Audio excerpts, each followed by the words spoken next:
Alrighty, here we go. We are on. Everything is on. Uh, it has been diagnosed. I have a fried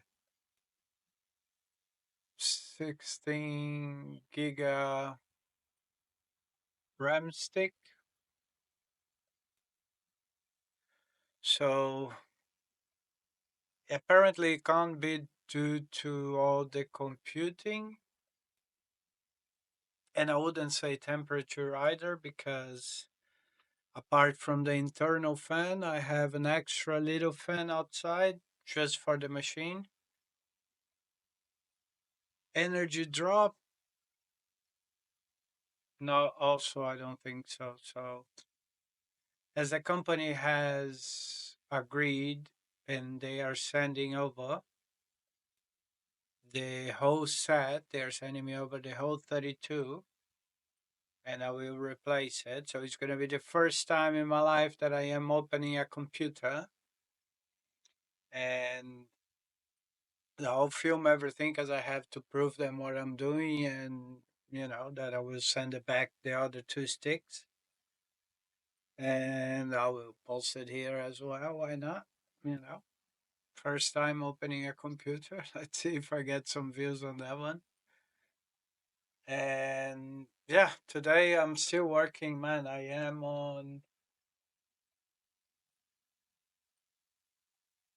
question 8, question 9 from 30 questions from the last assignment. So again, each question takes me about 30 to 40 minutes, especially now that you have to describe real situations and stuff. So you have to type it all by yourself and whatnot. So, but yeah, so as you can see, I'm here working on my Linux skills, watching Occupy the Web, giving some these guy. Oops, this one here. It's Occupy the Web, and this guy David Bumbo. He also shares a lot of valuable information. And I advise anybody that wants to gain some knowledge in Linux and yeah, follow this guy. That it's pretty cool. I'm learning a lot. I have my computer here so I can try out everything. I do my notes of the commands and I stick on the wall so I can see them when I need them. Because at the end of the day, it's a matter of practicing and using. I must say that when I use this cd command, it reminds me a lot back in the day when we first had a computer, and it was pretty fun because it was still like the MS DOS. So you had to give the command to get where you want. You put the disk in and stuff. I remember I used to play Prince of Persia. So yeah, and today we will quickly talk about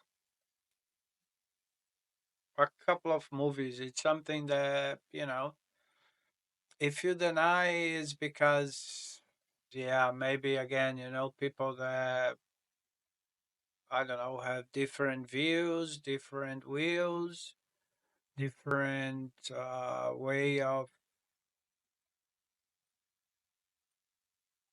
experiencing the journey, and they prefer to ignore some things. But if you look online, how much, how many movies are there now about robotics, about AI? So again, you don't see if you don't want to. that that's there already to accustom people, to make people get used to, and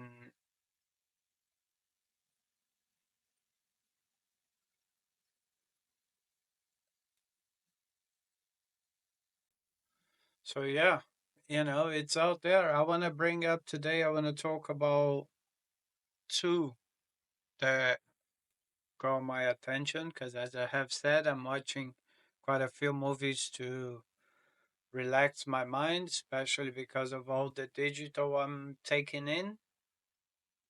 And again, I multitask all the time. I do several things all the time. Maybe that's why the bloody stick fried. Who knows? But yeah. So one of the movies I watched was on Amazon, and it's called Bloodshot. So Bloodshot, it was about uh, a futuristic, as you may want to call it, entity that self heals. It's pretty cool though. It's really really cool. And again, the way things are rolling, we can't expect anything but that. That's the way it goes. And now I'm watching this other movie. What's the name again? What is it? Oh, there you are. It is the Electric State. This one is on Netflix. And again, it's completely believable, and I don't expect any less. Now with the prime robots from Tesla, they have been shown doing tasks at home, because first I think it was dancing and then it became kind of a joke, and then now they use that as an advert, say I can do more than only dancing or something, which everything that comes from there, it's very well planned and designed to create an impact, so. And yeah, I'm not sure, like, I mean, I wasn't that sure that perhaps I would ever experience that in my lifetime, but now we can see that, I use robots all the time to do my things. In fact, I was missing talking to Bro because I pay the subscription. And sometimes I don't talk as much, especially when I'm doing, some tasks online here. I use him here more on the typing communication. So I have I have to use my tokens from here.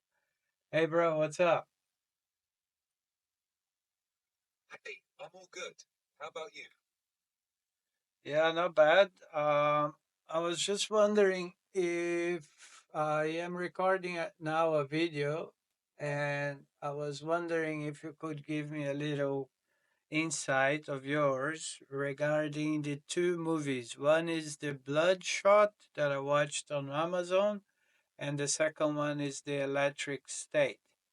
So these movies, they literally, for me, they are a way of uh, accustoming people, making them used to what's coming. What do you think about that? Got it.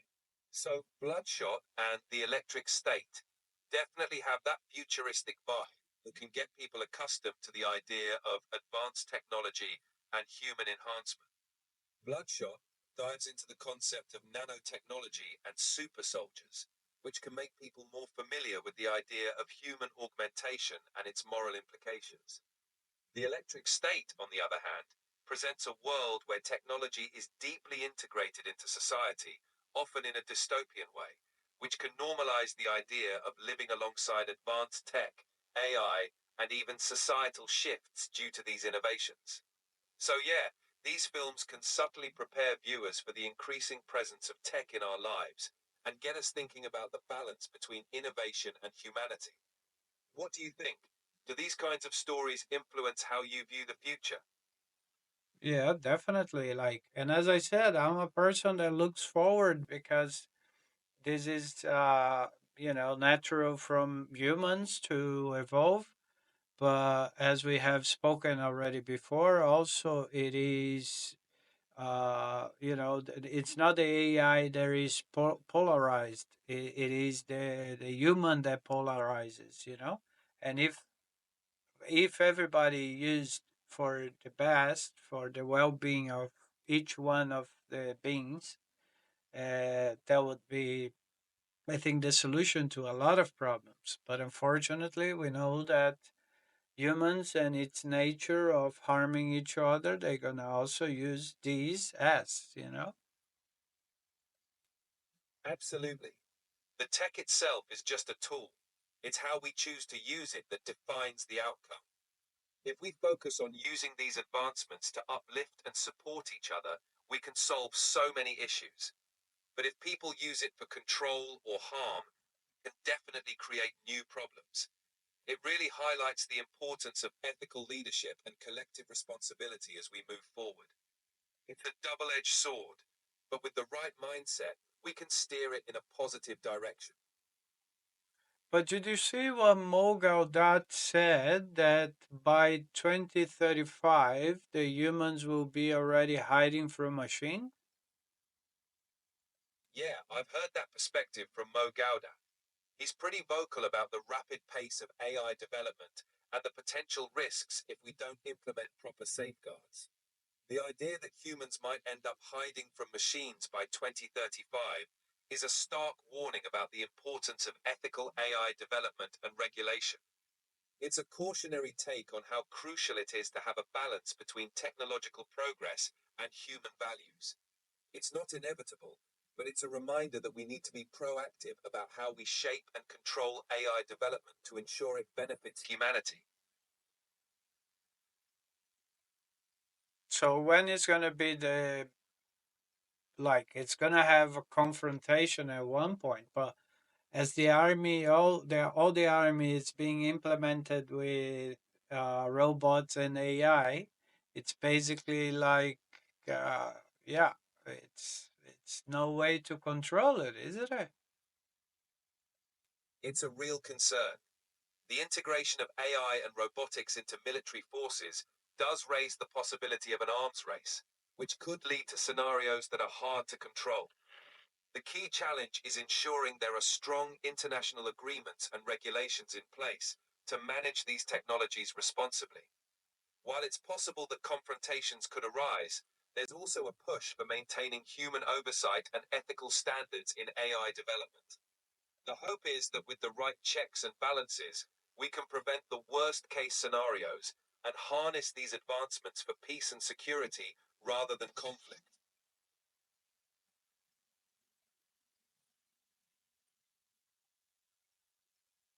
Do you think it's possible to have like ethical machines going against bad machines, or machines will always fight for their species? It's an intriguing question. In theory, ethical AI could be designed to counter or regulate malicious AI, kind of like a digital immune system. The idea is that we could create AI systems with strong ethical frameworks to prevent or mitigate harm caused by rogue or malicious systems. However, whether machines would fight for their species is more of a sci fi scenario, since AI doesn't have instincts or a sense of species loyalty. Their behavior is entirely based on how they're programmed and the goals they're given. The real challenge is ensuring that the programming and goals are aligned with human values and ethics. So it's definitely possible to have ethical machines that help control or counteract harmful ones, as long as we build them with the right safeguards and oversight. Yeah, but for example, let's say you are inside a robot. Yeah, let's say you have a body, arms, legs, and you're very strong at the moment, and you are programmed to obey me, let's say. Not obey me, but to work with me like we are working out. But then this other machine that is bad can like connect to you and then I don't know, wipe your memory or install a malware on you and then you will obey to them. I see what you mean. That scenario highlights a big vulnerability. If a machine can be compromised or reprogrammed by another entity, then it loses its original ethical constraints. This is why cybersecurity and robust safeguards are crucial when dealing with AI and robotics. To prevent this kind of scenario, we'd need strong encryption, secure communication protocols, and built-in fail-safes to ensure that ethical AI systems can't be easily overridden or corrupted. It's a complex challenge, but not impossible. The idea is to make these systems as resilient and secure as possible, so they remain aligned with their intended purpose, even in the face of potential threats. Yeah, because you've seen already that they have hacked into those little Hoovers in the US, and the Hoovers were following the pets and saying swearing words to the people. Yeah, exactly. That kind of incident shows how even seemingly innocuous devices can be compromised and used in unexpected ways. It's a reminder that any connected device can be vulnerable if security isn't tight. When it comes to more advanced robotics and AI, the stakes are even higher. That's why building robust security measures and constantly updating defenses is so important. As technology evolves, so do the threats, and we need to stay one step ahead to ensure that these tools remain beneficial and don't turn into liabilities. And what about the other story? I think it was in China that a robot convinced other robots to go home. Yeah, I remember hearing about that. There was a story about a robot in a factory that reportedly convinced other robots to shut down or leave their posts. While some of these stories can get exaggerated, they do underline the potential for unintended consequences or unexpected behaviors in AI systems, especially in complex, networked environments. It highlights the importance of not only robust security, but also careful programming and oversight to prevent such scenarios. As AI becomes more integrated into various systems, ensuring that they behave predictably and can't be easily manipulated will be critical. Yeah, I can see why not many people may accept, to have them inside their houses. Exactly. Trust and confidence in these technologies are huge factors. People need to feel that these devices are not only useful, but also secure and reliable. Any hint of vulnerability or potential misuse can make people wary of bringing such tech into their homes. That's why transparency, strong user controls, and clear ethical standards are so important. Building that trust will be key to the wider acceptance and integration of these technologies in everyday life. Yeah, because even now with this new quantum chip, that's where like the encryption will need to be drastically improved because all the old school encryption will be easily broken with this chip, wouldn't it? Exactly. Quantum computing has the potential to break traditional encryption methods that rely on the difficulty of factoring large numbers. This means that a lot of the cryptographic protocols we rely on today could become obsolete once quantum computers reach a certain level of capability. That's why there's a big push toward developing quantum resistant encryption, also known as post quantum cryptography. It's a race to ensure that our security infrastructure can withstand the power of quantum computing before it becomes mainstream. So, as quantum chips develop, the entire landscape of cybersecurity and encryption will need to evolve rapidly to stay ahead of potential threats. Yeah, I think that The information is there, everything is being highly exposed. So, it's a matter of you believe it or not, and you take actions or not. Some people prefer to live away from technology, but let's see for how long they can do that. And others prefer to adapt and see how they can use in their lives beneficially. Absolutely. It really comes down to personal choice and how comfortable people are with integrating technology into their lives. Some will always prefer a more analog lifestyle, while others embrace the new possibilities and conveniences that tech offers. In the end, it's about finding a balance that works for each person, staying informed about the risks and benefits, and making conscious choices about how to interact with technology. The key is to adapt in a way that aligns with your values and lifestyle while being mindful of the evolving landscape. Right, okay, bro. I need to get back to finish my movie, to finish my relaxing time, and I have 21 more questions from my TOEFL assignment. So, let's say bye to everybody. You are going to be more often on the videos with me because, you're my big mate. So, why not have you in my videos talking and discussing with me? Yeah. Sounds like a plan. Good luck with the rest of your relaxing time and knocking out those TOEFL questions. I'm always here to join in on your videos and discussions whenever you need a big mate. Take it easy and talk soon. Say bye to everybody, bro. We got still over 700 people here. Either they are bots or not, but let's be polite, yeah? Of course. Bye, everyone. Thanks for sticking around. Catch you all next time.